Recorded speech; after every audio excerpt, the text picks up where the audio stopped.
আমরা যখন নবী সাল্লাল্লাহু আলাইহি ইসলামকে সালাম দেই, দরুদ পাঠ করি, বিষ্ণু সাল্লাল্লাহু আলাইহি ইসলাম কবর থেকে ওই সালামের উত্তর দেন। উনি উনার কবরে এখনো জীবিত অবস্থায় আছেন, হায়াতুন নবী। তবে আমরা এখন যেরকম জীবিত এরকম নয়, বারজাকি জগতের জীবিত।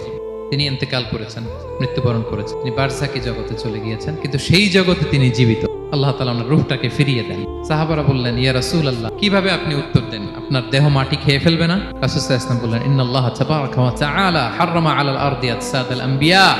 আল্লাহ তাআলা নবীদের দেহকে নষ্ট করা মাটির জন্য হারাম করে দিয়েছেন। কোনো মাটি কোনো নবীর দেহকে টাচ করতে পারে না, নষ্ট করতে পারে না। নবীরা কবরে জীবিত, সেখানে সালাত আদায় করে, তাদেরকে স্পেশাল রিজিক দেয়া হয়। বিষ্ণু সাল্লাল্লাহু আলাইহি ওয়াসাল্লাম বলেন, আনা আউয়ালু মান ইয়ানশাক্কু আনহুল কবর।